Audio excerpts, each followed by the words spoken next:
Om Asatu Ma Sadgamaya Tamasu Ma Jyotirgamaya Mrityurmam Amritam Gamaya. Om Shanti Shanti Shanti.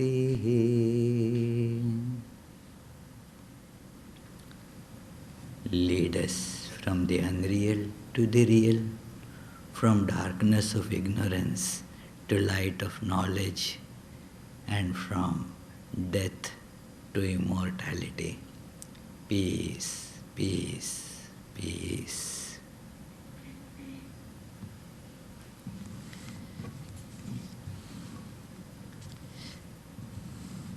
As students, practitioners of religion, especially religion of Vedanta, you all are aware that it is not just understanding, but experiencing that is of vastly importance, that which is emphasized a lot. That we understand principles, that is very good, but do we experience them? Do we practice these? Can we practice these? That is the most important question that gets asked here. If it is just a philosophy in the sense of an intellectually spun web of various theories, then howsoever intellectually entertaining they may be, yet as a practical science which religion confirms that it is or proclaims that it is, as religion, their utility is not much at all. So, to be really a religion, it has to be practical. Means what we say or what we project as goal, it must be reachable actually in life. So, always you will see that a path has to be shown. I understand how I should be. A spiritual aspirant has this question: I understand how I should be. Now the question is, how am I to become like that? Do you have any suggestion for that? Do you have any practically implementable method for that I can adopt and go ahead? I understand that you have done good diagnosis of what my problem is. Now, do you have any suggestion, any medication to improve the situation? If not, then what is the use of understanding all this? The other day I went to physician and told him of a problem, and he said, well, this is because of this and this and this and this. I said, okay, fine. Now how to get over that? He said, no, you have to live with it. There is no way that it can be cured. And so in that case, they knowing that this is the name of the disease, this is the problem, it doesn't really add much to my comfort. So with religion also, because of ignorance we are having all this trouble, because of the ignorance that this we get caught in this, and actually we are all infinite existence, consciousness, bliss, absolute. We are the immortal self.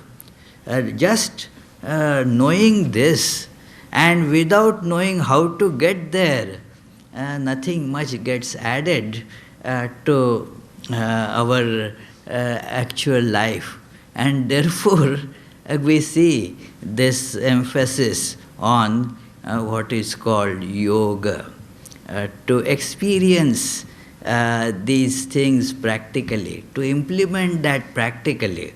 You have the now not only the idea of destination, but a map, the graded directions that you now start from here, go through these stages, and as you go, you will see your life getting transformed, and you will reach the goal in due course. That assurance is being given by the scriptures. Today's topic, friends, is about a very intriguing statement that Bhagavad Gita makes, and which is very, very valuable because of its great efficacy in our life to take us to the ideal. This comes in the second chapter, and the first verses, some of the verses in the second chapter, up to say verse 39, they are about showing how our self is immortal and the body is anyway subject to death. That which is going to perish, well, it has to perish. You cannot arrest that death of the body, but the soul is immortal. And there lies the mine of bliss, and what you seek, you will in life you will find there. Now, after telling this, the 39th verse, probably Lord Sri Krishna, the teacher, detects that Arjuna is thinking that I know all this long discourse, that it is the self is immortal and all that, but is it possible for me to get there? And Lord says that, look, what I had been telling you as an intellectual understanding, let me tell it to you as yoga, a practical step-by-step course that you can go through to attain to that stage of illumination. That is yoga. So, the description of yoga begins there, and it continues. In this context, the verses in the second chapter from 46th up to 49, they are of utmost importance. The 46th verse tells, I am not going to read all the verses, but I am just telling the gist, that 46th verse tells us that whatever we are thinking of getting in this world, we will get all of that by realizing this truth. Realization or practical experience of this truth will automatically include everything else that you are seeking in life. Because a question comes to our mind that, okay, I may be able to see God and so forth, but then I also have a desire to see all the different nice places in this world. I want to see Africa, I want to see South America, I want to see this park and that lake and that whatever. So all that desire I have. Also, I have a desire to learn many things like history and so forth. I also have other desires. Like I want to have a very nice loving family. I also want that I should have a lot of money and so forth. What about those desires? Okay, you may show me God, but then what about these other desires? And the great assurance comes. Great teachers give that assurance, like Jesus gave that assurance, that ye first seek the kingdom of God, kingdom of heaven, everything else shall be added unto it. You don't have to worry about the fulfilling other desires. They are part of it. If it is like asking this, if I get $1,000, but I wanted $2. Well, in 1,002 are already included. If you get $1,000, $2 you already get. You see, you don't have to worry about it. So this 46th verse says that it is you get that. Don't worry about getting all other things. Get this realization of truth or God, and everything, your life will be fulfilled.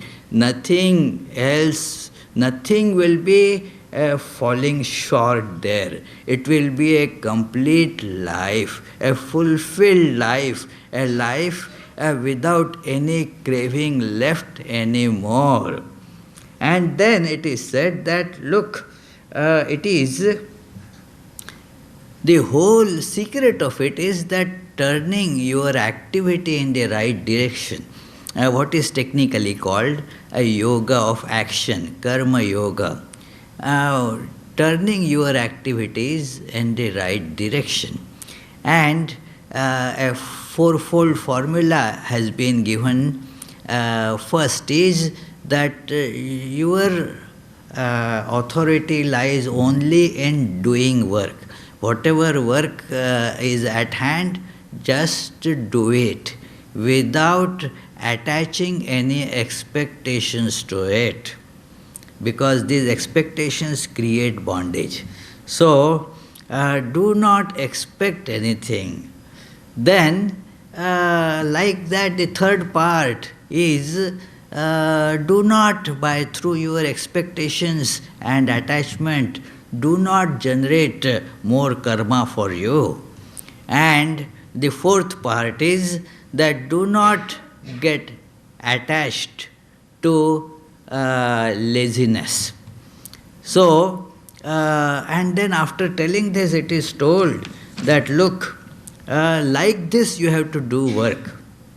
Yogastha kuru karmani sangam tyaktva dhananjaya siddhya siddhyo samo bhutva samatvam yoga uchyate. A beautiful definition of yoga follows. In Bhagavad Gita you will see in so many ways the word yoga has been beautifully explained. There's so many ways of explanation are required because the concept is really huge.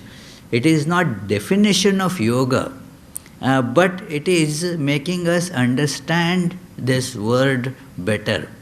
And so therefore the light is thrown on this great idea from various directions.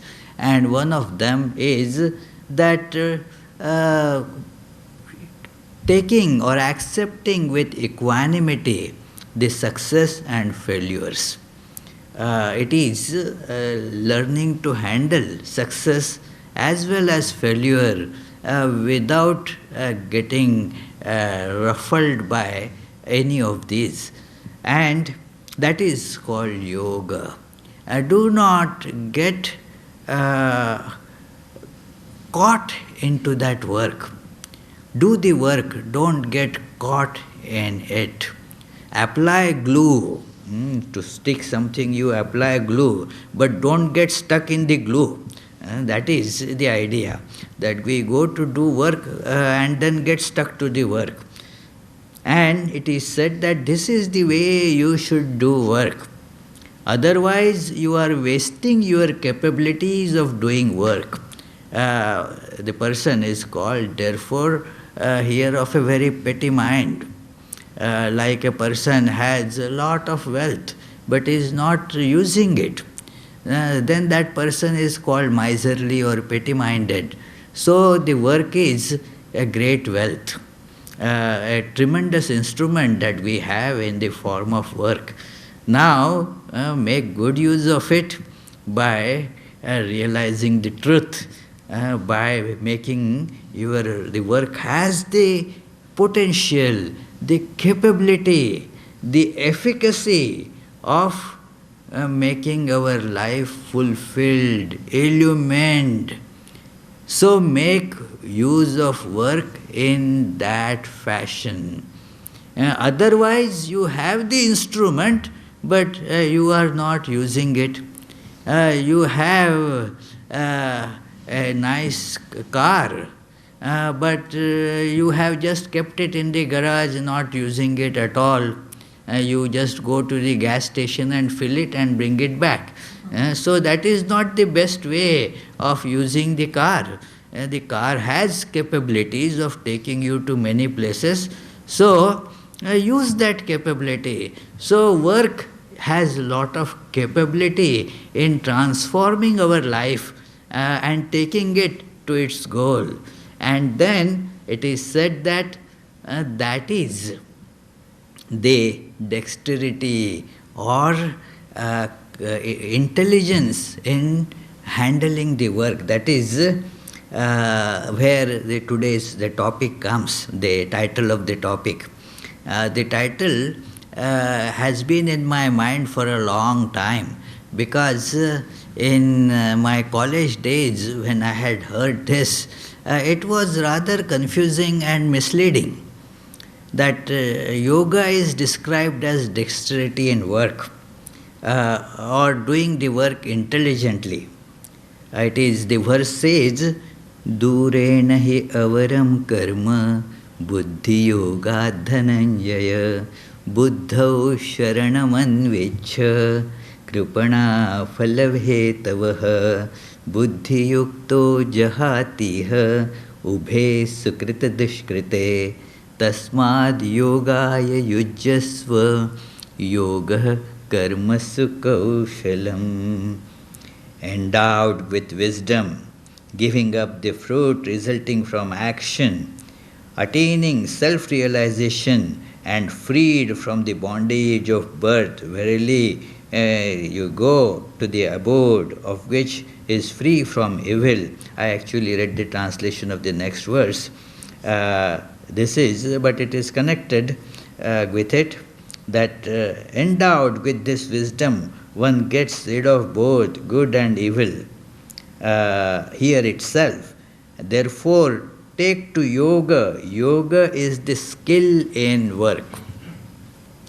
The Kaushalam has been translated, the Sanskrit word Kaushalam has been translated differently by different translators. All translations, they are good, correct, but as it happens usually in translation, there are many ways in which the different connotations of the original word can be brought out. And this word Kaushalam has many connotations. And first when I had read this verse, I thought, well, how? And that just doing the work nicely, does it mean yoga? Doing the works in a dexterous fashion, does it automatically make it yoga? I asked the question, suppose I have to say, clean this hall, and I take a broom and all those things, and then clean the hall thoroughly, spotlessly. Will that be called a yoga? Not necessarily. Not necessarily. Because although I have worked very well in the sense that the hall looks very clean, now I have a desire that people who come here, they will see, wow, the hall looks so spotlessly clean. Who cleaned the work? Then I would be able to say, I don't want to boast myself, but the fact is nobody was coming here to clean, so I cleaned it. So it is, I crave for some praise there, and I get attached to it. The pleasant sensation that, oh, how nicely it has been done, and so many people have liked it. They praise me for that. So it is now the work as such, externally speaking, has been done well. Is it yoga? Not according to Bhagavad Gita, not according to science of yoga. You have performed it. Externally speaking, it is beautiful, it looks okay. But what about your own entanglement into it? The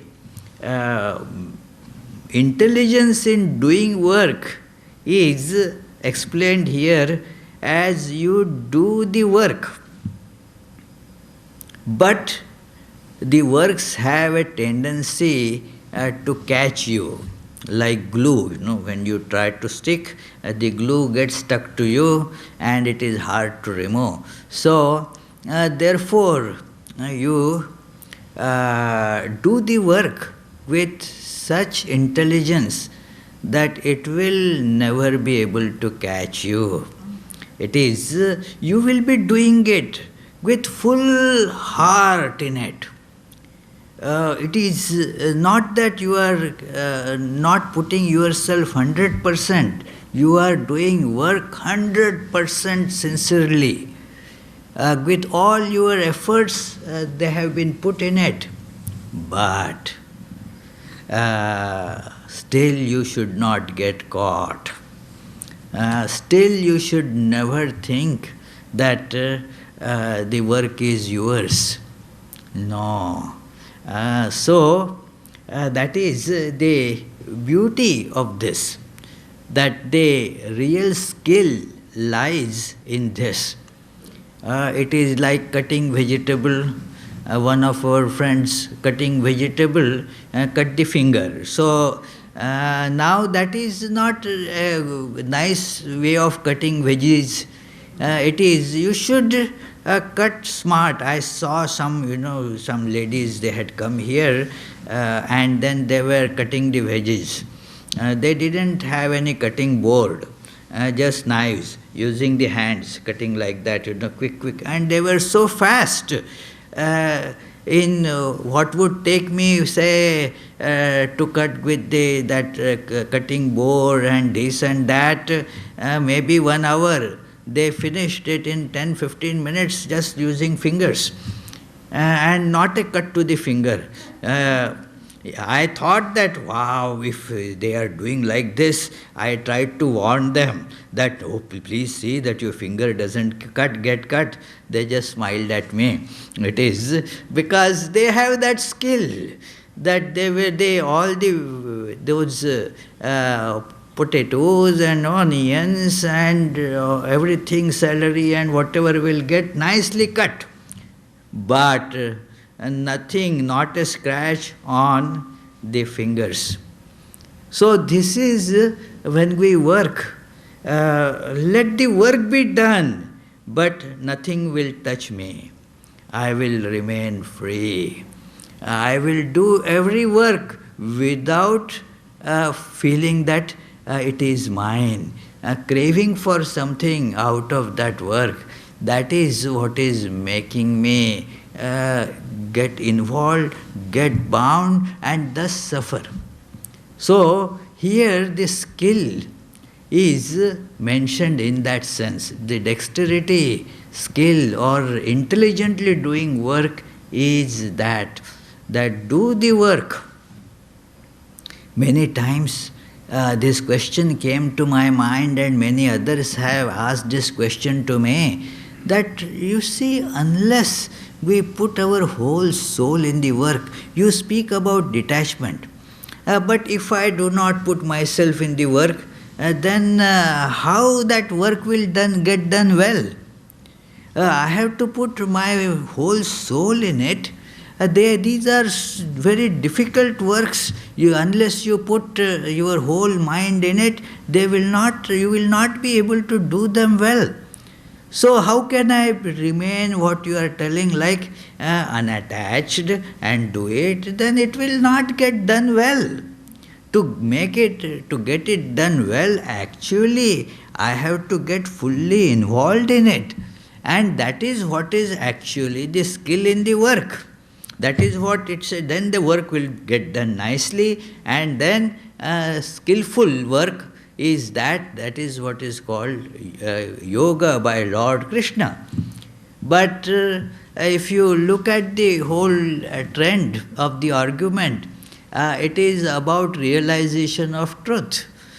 Do you realize truth by this?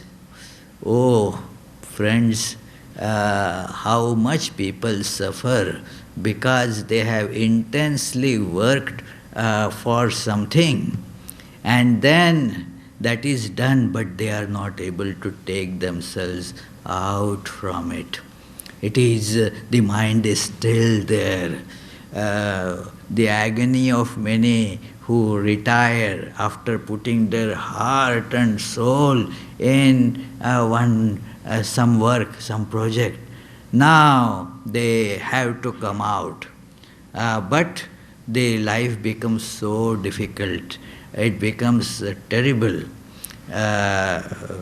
When I was giving this discussion at Connecticut, where we have monthly Bhagavad Gita class, when I was describing this, one heart surgeon, he was listening with great attention, a very well-studied person, and he said, "Swami, you were telling story of my life.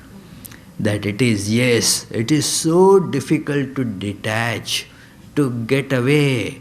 Yes, my children, I have raised them. Now, yes, you have done your work very well. Now, don't call them mine. Don't get attached to them. It is so tough a thing that you say that they are mine. And then you are caught with that. And thus you are not even able to take care of your children properly. It is not that if you get attached to them, you can take care of them better. No. Because of your attachment, you keep on imposing your thoughts, your ideas on them. You are not able to actually visualize their growth from an independent standpoint. Therefore, Sri Ramakrishna used to give this analogy quite often to those people who would say that how are we to do the work? We get attached. Normally we will get attached. We are householders. We have our families to take care of. And so how should we then do that? I have my family, I have my job, I have my house, I have my all these estate and so many things that I have to worry about. How do I do all that? And Sri Ramakrishna's answer was this: do it like a nanny takes care of children. The nanny takes very good care of children. She has been trained for that. She knows what is to be done. And then she takes care of the children.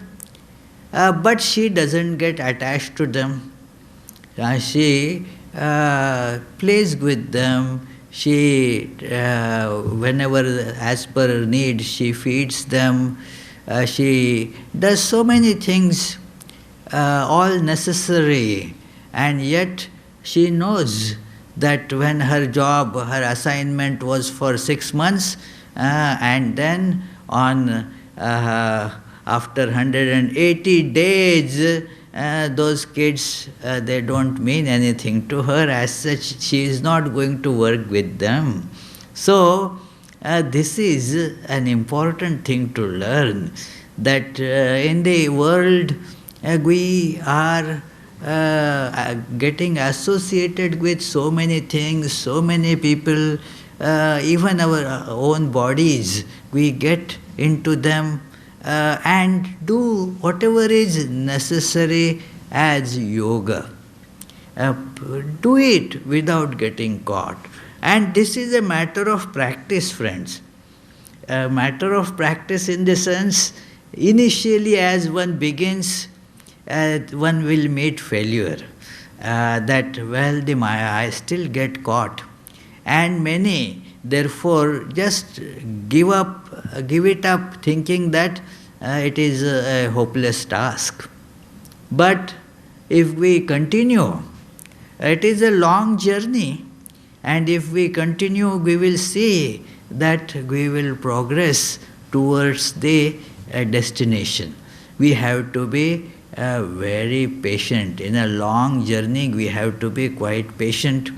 That suppose I have to drive from here to Los Angeles, and then if I drive 5 miles and say, well, still it is not here, it seems it is not possible to drive there at all, let me turn back, then I will not get there.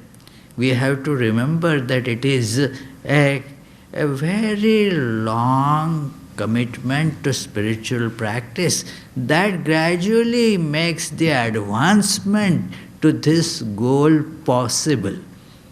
That is the meaning of yoga, friends. Yoga also involves, therefore, a strenuous, regulated, methodical practice continued for a long time. Then we shall start seeing the results in our own life. And let me assure you, friends, I have seen so many people whose lives have got this illumination by gradually doing this practice. And I am not talking about monks, because you may think that I will cite examples of monks. It doesn't really make any difference whether you are a monk or a householder. This is for everyone. Just by becoming a monk, it is not an automatic passport to realize this truth. Or not becoming a monk does not mean that you have no possibility of getting there. Everybody has this wonderful possibility open, that do your work. Whether you are a monk also can get tremendously attached. For example, Yogatmananda may think that, look, I have been working here and what a beautiful work I have. I myself say that, not others, but what a great work I have done, and then this is my place and so forth. And I get attached to it. I start thinking that this is mine. And then this suffering, terrible suffering ensues. This is where this dexterity in yoga, a dexterity in action, that makes it yoga. And see how simple it is. Work anyway we have to do. Whether we are doing meditation or not may be a matter of choice. No, I don't like to do meditation much. My head starts reeling. People can make a lot of complaints about it. Not that they are well founded, but at least there is a scope for making these complaints. And prayers and all. See, I first of all don't believe much in God. Who has seen God? One of my friends, he always says that I don't care what the books say. I want, if has anybody seen, then I can think about it. But he is so adamant about nobody has ever seen, even if I tell some names, he doesn't accept them. That is, what to whom to pray for? What is the point in praying? But you cannot have this question about work. Everybody has to do work. Can anybody say, no, no, I don't have to do any work?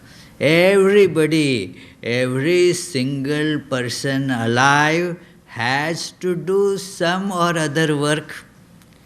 And therefore, everybody has the opportunity to transform this work. A simple thing, that what work you are doing, instead of doing it in a way detrimental to you, do it in a way beneficial to you. Simple thing in going to destination, plain and simple. Instead of driving in the opposite direction, drive in the right direction. You are anyway driving. Now why go in the wrong direction? Go in the right direction and you will reach there. It is so simple. This verse is so beautifully presenting this idea that everybody works. So nothing new has to be imported in life. Only do these works with this idea that, well, nothing is mine. I am not going to get caught.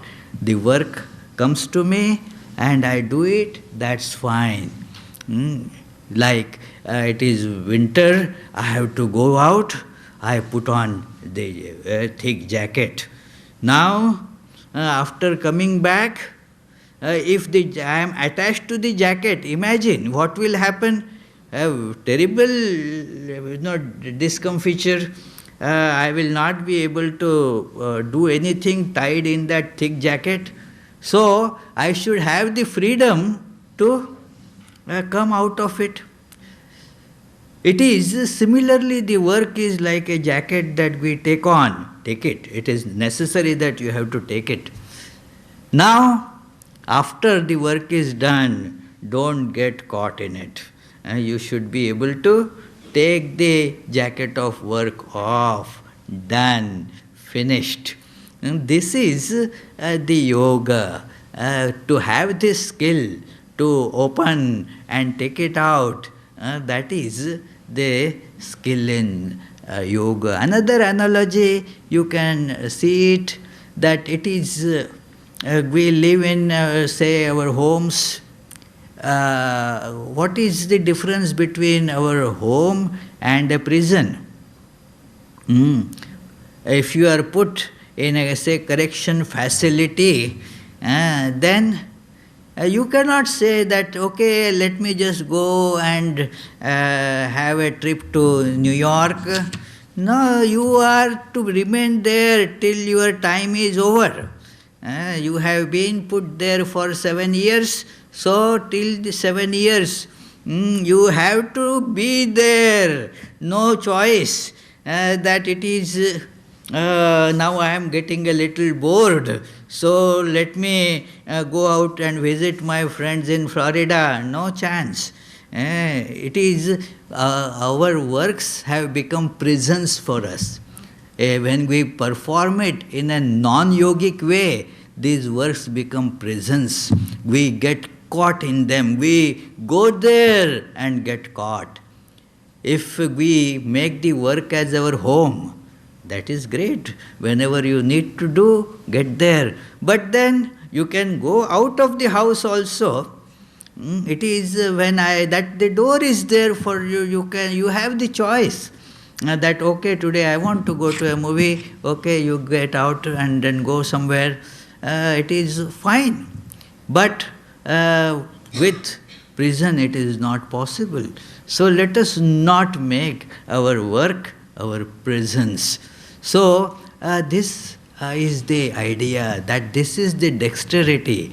Let me conclude this talk by quoting from a wonderful lecture on this topic by Swami Vivekananda. It is a lecture given in Pasadena, in California, and one of the very useful lectures for spiritual life, a very practical lecture. And I am not quoting the initial paragraphs, they are very important though. I am quoting now about this particular idea of working without getting caught. And I quote, "If we examine our own lives, we find that the greatest cause of sorrow is this. We take up something and put our whole energy on it. Perhaps it is a failure, and yet we cannot give it up. We know that it is hurting us, that any further clinging to it is simply bringing misery on us. Still, we cannot tear ourselves away from it. The bee came to sip the honey, but its feet stuck to the honey pot and it could not get away. Again and again, we are finding ourselves in that state. That is the whole secret of existence. Why are we here?